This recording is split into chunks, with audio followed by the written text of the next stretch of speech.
So Reb Pinchas started saying good Purim to the Rebbe, and he said, good Purim, good Purim. And Pinchas would try to say good Purim again, and he would, until he finally learned how to say good Purim. And he said to him, so now you can go and get me a shalach manis. And he goes into the store, and he goes into the street, and he starts screaming to everyone, good Purim, and he gets into the inertia, into the energy of saying good Purim to everyone. And he goes into the store and he says to the guy, good Purim, and the guy gives him everything, and he says, like, yeah, please take everything, we'll write it down for next time, you'll be okay, right? And he believes in him that he's going to be fine. And Purim, and he goes home and he's thinking, I brought such a great shalach manis to the Rebbe, but my poor wife and children, they have nothing to eat. I gotta go to bring them something too, right? So he goes back into the store and he says, hey, I need also shalach manis for my family. And he screams, good Purim, good Purim. And he was so shining that the Rebbe, that the owner of the store was like, yeah, I know he'll be fine. So he gave him to take more stuff for his family, and and um, and the whole time he was thinking he's going to go home, and just like always, his wife is going to start screaming at him. His children are not going to listen to him. What a broken house he had. But he decided, no, I'm going to be a real king, a real father. And he walks in with all the self-confidence back into his house. And he looks so different. So he says good Purim to his family, and his wife and his children respond totally different to him because he changed the dynamics, and he's like all about good Purim. And he made the meal, and he fixed up the table, and his wife was so happy that he fixed up the table, and he didn't wait for her to fix up the table. And he's now sitting down with his kids and his wife, and he's singing good Purim, and he's telling them the story of good Purim, and he's teaching them what the Rebbe taught him, not to be like this Nebuch Pinchas from last year, but to be a new Pinchas, a Pinchas of self-confidence. And in this time, by the Rebbe of Koznitz, in the middle of the meal, the Rebbe all of a sudden said, shh, and everybody's silent, and they're saying, can you hear? You know what's happening now? In heaven, the angels are listening to how Pinchas is teaching his wife and children to say good Purim. So the next morning, Pinchas goes into the office of the richest man in town, and he says, good Purim, good Purim. The Maggid has blessed me, the Maggid of Koshnitz has blessed me with the power of Purim. Please give me a loan of 10,000 rubles. And I promise I will give it back to you in 4 weeks. So the rich man looks at his self-confidence and he says, sure, no problem. And soon enough, Pinchas became the richest man in Poland. And every year, every week, every Shabbat, there were thousands of people who ate by the main three rabbis in Poland. The Lublin, the Rebbe of Lublin, the Holy Seer, was called of Lublin, the Maggid of Koznitz, and Reb Mendel of Reminov. They were the three greatest rabbis. And who paid for all these thousands of people who were eating at their table every Shabbat? Pinchas himself. Gewalt, what can one Purim do to a person? What a change, what a shift, right? But this is not the end yet. Around the time of 1815 to 1820, the peasants in Poland have created this great revolution against the Jews. They decided that the Jews were drinking their last drop of money, and the peasants have made this big convention, and they came to the convention with all these arms around them, and knives and swords, and they were going to kill all the Jews in town. And Pinchas went to the convention and told them, please take me to speak to your leader. So he says to them, we're not the ones who are ruining your life. It's the government that's ruining your life. The Russian government is the one that doesn't have any compassion on the poor peasants. And because he made friends with them, Pinchas, thanks to Pinchas, there was no pogrom that Purim on the Jews. We need a Pinchas in every generation to be the spokesman of Am Yisrael. And we need a Pinchas in the UN to speak for us. But where can we find a Pinchas like that? So when we read the Megillah, Hashem is giving us so much energy. When we read the name Haman in the Megillah, we mamish give a big strike on the table. And the Baba Rebbe says one strike, not two. Because when you deal with evil, it needs to be a strong enough of a strike to finish it with one strike. You don't need an extra second one. Because if you need a second one, it means that the first one wasn't strong enough. Right.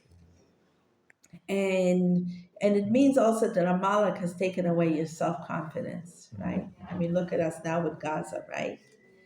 Because Amalek in a way is saying you can't wean me. So we got to give a big strike. And many people say that they're proud to be Jews, but I don't really see it. What do you mean when you say that you're proud to be Jewish? What do you do for it? Do you live like a Jew, or are you embarrassed to live like a Jew? If you're proud to be like a Jew, you want everybody to see that you're Jewish. You shouldn't be embarrassed the way you look, the way you dress as a Jew, right? Because what does it say in the Megillah? The Megillah is the biggest self-confidence or like Jewish pride that there could be, right? Because what does it say? It says Mordechai a Yehudi haya b'Shushan. Mordechai the Jew was in Shushan, right? And he wasn't embarrassed to look like a Jew. Everybody knew that he's a Jew. And the Gemara says one Jew, there were thousands of Jews in Shushan, right? But there was one Jew who wasn't embarrassed to look Jewish. Only one.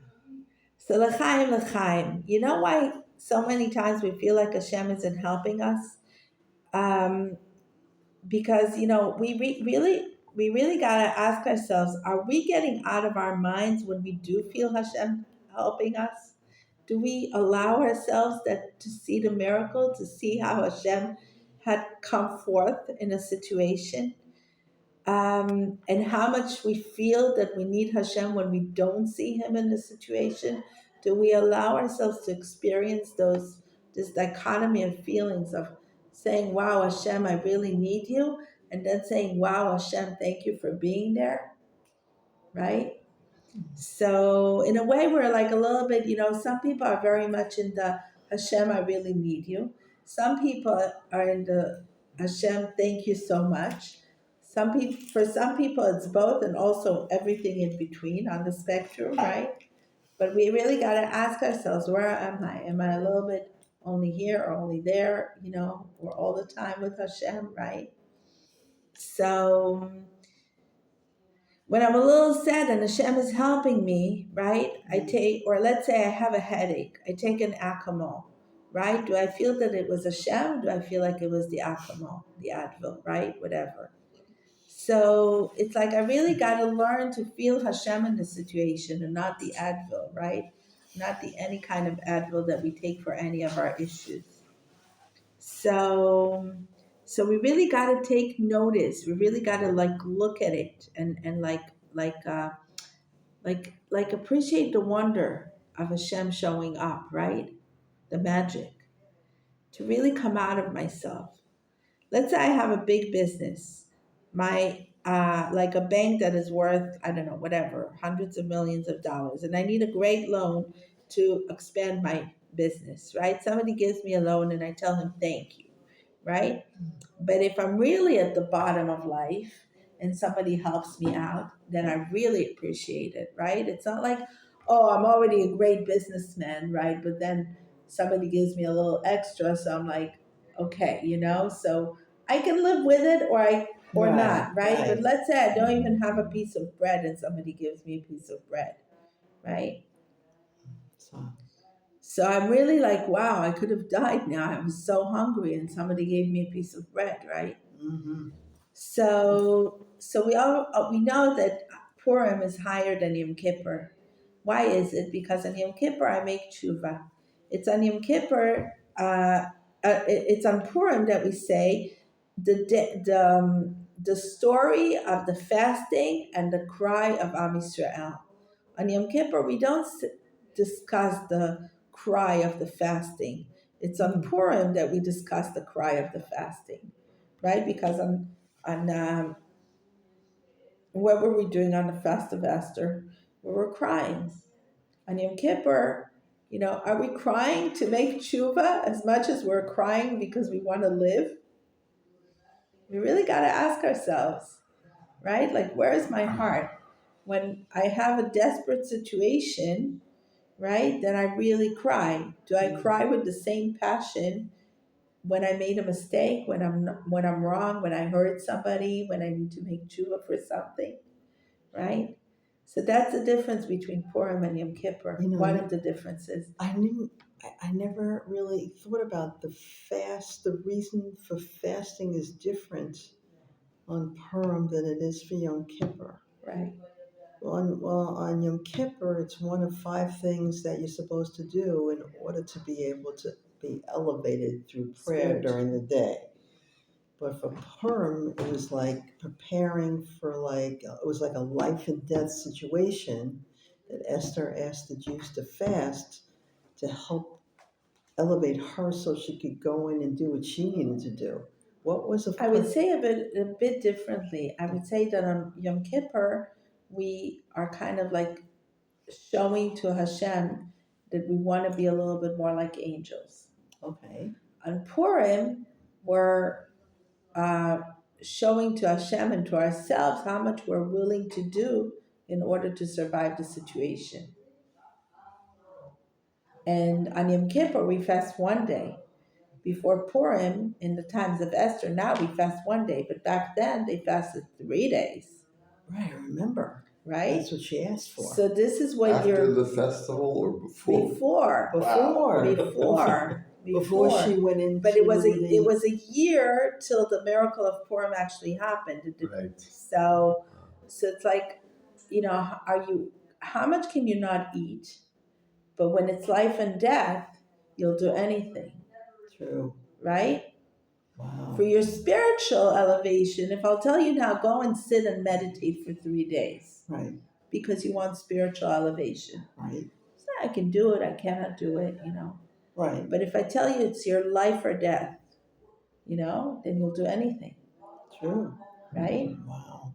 So it's like, how much do we look at our physical and spiritual both connection and differences for, our spiritual elevation versus our physical well-being? We're much more ignorant of our spiritual well-being than of our physical well-being. Yeah. Right? Yeah. So this is why, okay. So one Mitnaget comes to Rabbi Levi Yitzchak of Berditchev and asks him, why do you scream loudly when you pray? Look at me. I scream, when I pray, I'm cultural, right? So Rabbi Levi Yitzchak says to him, next time they meet each other, Rabbi Levi steps on his toe, and the Menagid says, ouch! What are you doing, right? So Rabbi Levi says to him, why are you screaming? So the Menagid says, because it was hurting me. So Rabbi Levi says, so when you're hurting, you're screaming, right? And so when you're praying, it doesn't hurt, right? And he says to him, when Rabbi Levi Yitzchak is praying, he's in so much pain, And when you're in pain, you scream, right? So Tanit Esther, it becomes really clear to us how broken we are. I want to tell you something very deep. When Amalek comes to me, when this evil comes to me, it's like it's so clear to me that the more evil it is, the more of a nice suit it has, the nicer suit it has, right? It's like, look at all these, I don't know if I should say names, right? But look at the Davos convention, right? The most beautiful suits in the world, the worst evil of the world. The Davos convention. Yes. The New World Order. No. Okay. The New World Order. The UN, right? Yeah. The nicest ties, the nicest suits, right? But all about destruction. all about sending money to the evil, all about, right?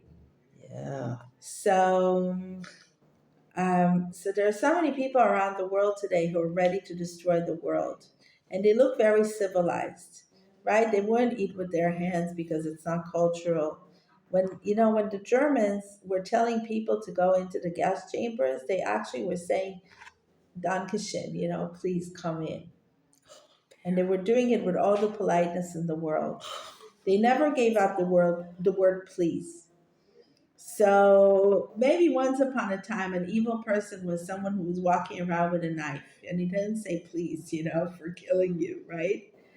But he was much much less dangerous than the evil with the nice ties and suits, right? Amalek is super dangerous because he's like that clean evil, right? He's like that suited evil. uh, Amalek doesn't come to you and say, hey, like, let's butcher this guy. That's not Amalek. Amalek says to you, I understand you. I'm with you all the way, right? So it's like, in a way, what does it mean in spiritual or emotional terms of reflection, self reflection, Right. and self change? It means that it's your comfort zone, basically, that tells you you'll start to die tomorrow, right? Just after this chocolate, just after this donut, right? Right. Um, tomorrow I'll go to sleep early and I wake up early and go to shul on time. Tomorrow, right? Whatever, right?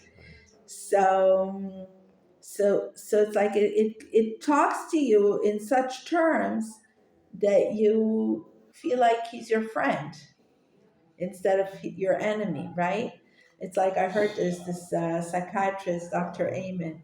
He gives like one of the tricks that he gives. He says like every time you see something that is not healthy for you, but you really want it, just say, "You're not my friend." Right? It's like this little brain hack to say to yourself, this is not my friend. Watching this extra video before I go to sleep is not my friend. Eating this thing is not my friend. Or watching this video all together, not just before I go to sleep, is not my friend. It's going to create anxiety in me instead of creating calmness in me, right?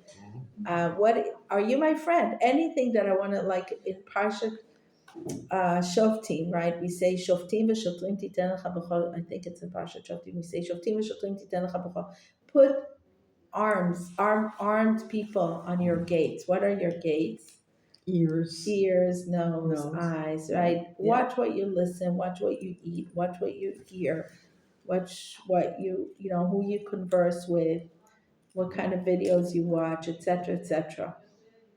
Um, it's funny, Dafka, what we smell, when you really try to take a perfume and be around good smelly people, right?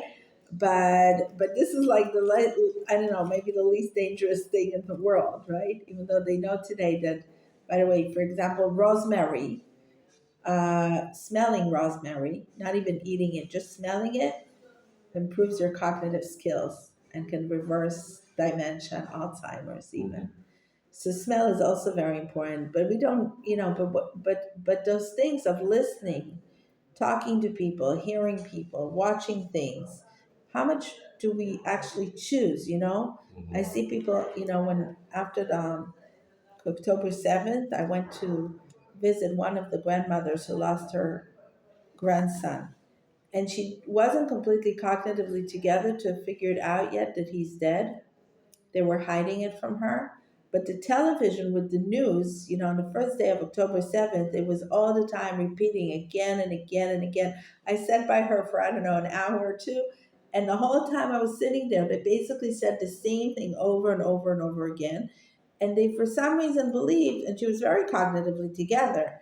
For some reason, the family believed that she's not picking it up from the news that 99% her grandson is dead, and whether she is picking it up or she will pick it up eventually, and she was sitting there depressed, and nobody was really, they brought me to talk to her, but the rest of the time they were pumping her up with cortisol, basically, which is the stress hormone, right? And they were pumping her up with anxiety by watching the news all the time, right?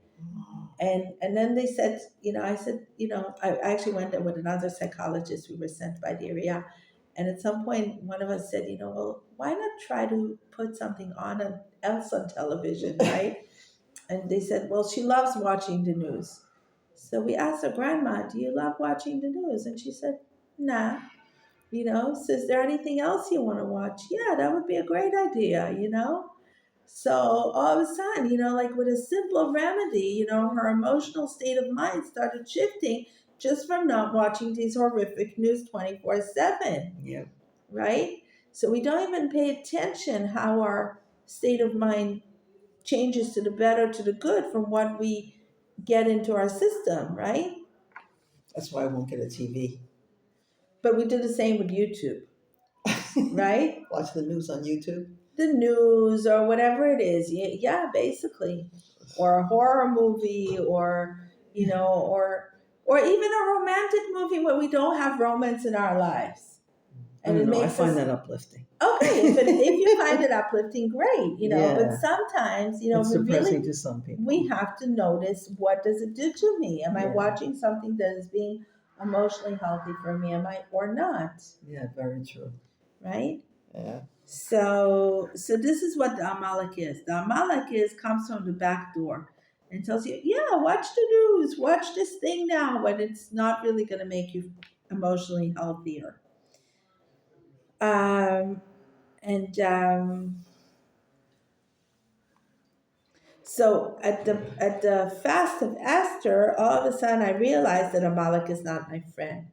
This is what we're actually doing while fasting the day before Purim. Yeah. To prepare ourselves for Purim, or to prepare ourselves for redemption, basically. That's what Purim is. Purim is Right. already the redemptive part, Right. right? But the fasting of Esther is basically the pre-redemptive part, which is identifying that Amalek is not my friend. And um,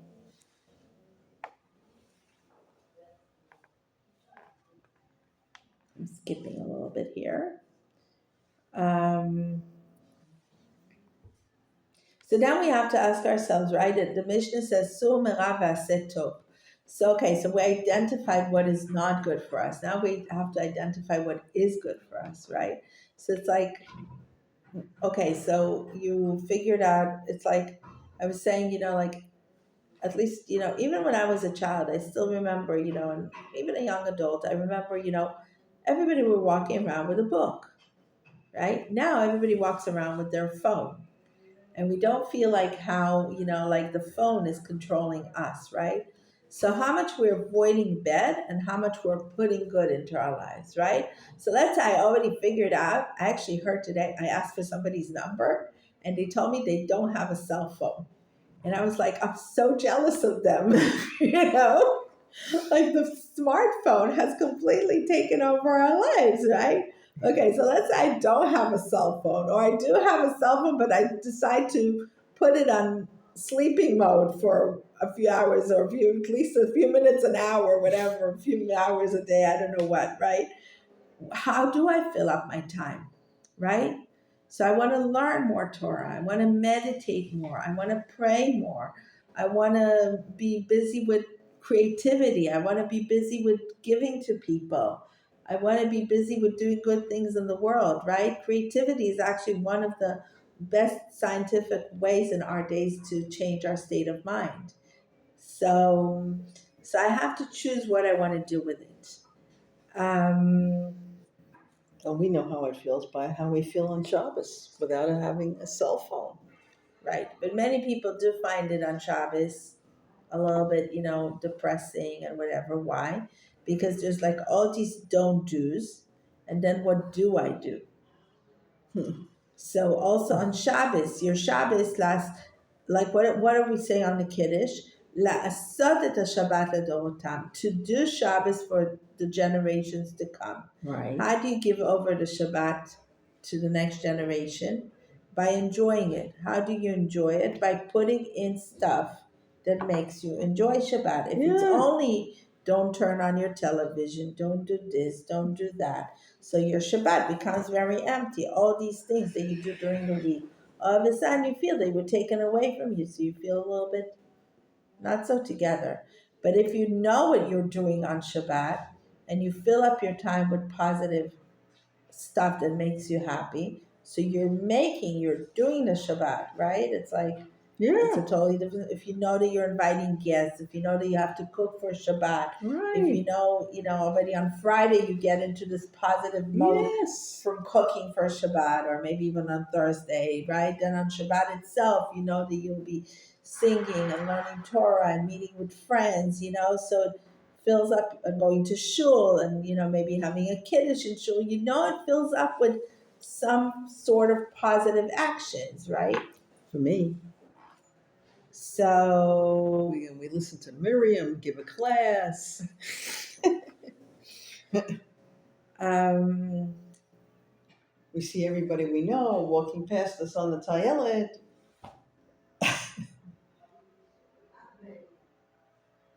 so Amalek is actually that inner voice that doesn't only take away that feeling of like uh, you can't live, you can live, of taking away from us the things that we can't live without. Amalek is that voice that tells you you cannot live without those things, and I want to take them away from you. You know that you cannot live without those things, like the phone, for example. Yeah, It's so hard for people to live without the phone. I know. Even I know people who are very Shabbat observant, but for some of them, they became so addicted to the phone, it's really hard for them to give up the phone on Shabbat. I know. So it's like this is what Amalek does to us. He doesn't want to let us go of those things that he tells us you can't live without it. You really think you can live without the phone for one day? Well, we did it for many years before there was such a thing as a cell But phone. now your psychological state of mind is different. Now that you live with it so closely, Yeah, I to the know. extent that people sometimes, if they hold the phone, it's psychologically proven that if you hold the phone too much in your hand, and then you put it away, you feel like somebody took off your arm. Wow. Yeah, it's like looking for the glasses on your nose. Wow. Yeah, yeah, you feel like something is missing in your arm, Like it like an used to be just your amputation. pocketbook for women, right? You don't have a Right. pocketbook. You're Even missing not as something. much because you would put your pocketbook away, right? Occasionally, yeah. Right. But your glasses might be a better, Yeah. Yeah. comparisons, Yeah, or I can't yeah, see. example, right? Wow. um On Yom Kippur, I don't stand in front of Hashem and I say, I don't know how I could do without Shabbat. I don't know how I could do without learning Torah. I just say, I'm so sorry that I didn't keep Shabbat, or I'm so sorry Mm. that I didn't learn Torah. But on Tanit Esther, I understand that I cannot live without Shabbat, that I cannot live without learning Torah. That's what it comes to bring back into my heart. Not that I can't live without my phone, but that I can't live without Shabbat, that I can't live without the Torah. It's a totally different level of connection. Definitely. It's like it's not the level of I have to, it's the level of I want to. And the level of I want to is always a totally different connection than of the I have to, of an obligation. Yeah. If somebody steals away 50 shekels from me, I call the police. But if somebody steals my soul and my heart, I scream from the bottom of my heart, Gewalt. So, on the day before Purim, it's not that we're making tshuva. We're not saying forgive me for anything. We're not apologizing to God for anything. But we're like, just, I want so much to be closer with you, Hashem, again. I'm screaming from pain. Please, Hashem, put you back into my heart. Let me reconnect with you from a totally different place. Not from the place that any of the mitzvahs are an obligation, but from the place of I need it. I need it. I can't live without it. Um, there was, maybe we'll finish with that. There was a holy sentence from a person. His name was called Arona Edud. He was the grandson of the holy Yid. There was a man a Rebbe, that his name was the Holy Yid. And he says every time there's a question of life and death, it says in the biblical Hebrew, it says vehaya, and and and and vehaya is also the phrase that we say for joy. Like Rashi says that every vehaya is like an expression of joy. So, so it says Yosef was in Mitzrayim. Haya is was, Mm-hmm. and Yosef Atzadik gave life to the whole world. Mm-hmm. So the same thing it says in the Megillat Esther. It says one Jew that was Haya in Shushan. So it's like we have to remember that, like, we sometimes we cry for what was, right? But we also have to remember that what was, the Amalek that was in our lives, right? Yosef Atzadik was a victim to a certain Amalek. Mordechai was a victim to a certain Amalek. But every kind of like those Amaleks that appeared in our lives have strengthened the joy later. Because the greater the pain is, the greater the joy after is. And it actually says, today we know, like everybody talks about post trauma these days, but actually, you know how many people get out of post trauma without even therapy? Between 70 and 90% without therapy. When we're talking about with therapy, it's more like 94% or 94, 96% with therapy. Right. So we give so much weight to trauma, Right. right? While really the soul, just like the body is very self-healing, the soul is even more self-healing. And so like Yosef could have been like, oh, why did they throw me into Egypt, right? But thanks to Yosef being in Egypt, we got fed, right? And when we came out of Egypt, as painful as it was, the whole process, we came much richer than we did going into Egypt. And the same thing with the Jews coming out of Shushan, we came much greater, much stronger, much richer. And also what's happening now, if we take it to today's Amalek, right? We don't want to go back to the day before, to October 6th. Because, we already forgot the balloons, the knifing, the bombing of the buses. We didn't have one moment of quiet here for the last who knows how many decades, right? It's like someone said, like somebody really beat on their hearts and said, forgive me for not noticing all those one family occasions when one family was butchered in their house, right? So now we needed all this big trauma so that we can actually become even greater and finally do what we need to do to bring real peace to Israel, right? To have the legitimacy to take care of our needs, right? So from every trauma, we could be engrossed and like in the trauma, or we can see how the trauma is bringing vehaya, leshon simcha, how it's bringing the joy that comes after the trauma. Instead of being so like involved in what the trauma is, being involved much greater in how the trauma brings not just the time. We don't want to go, like some people say about people who had trauma, I hope they will go to what they were before. No, I don't want to go back to what I was before. I want to go to where what the trauma builds up in me, the resilience, the pain built in me. That's where I want to go with the pain of life. That's the great redemption. And that's the connection between Tanit Esther and Purim, is that from this great pain, we're saying, oh my gosh, not why the whole thing happened, but what a great thing the whole thing brought. We were all empowered. Exactly. Just like in Purim, with Purim. Exactly. Everybody was empowered. We've been empowered. Step up and be proud of who we are. Exactly. And not be the small Jew, no, but be now the proud Jew. Exactly. Wow, it's the same thing. Wow.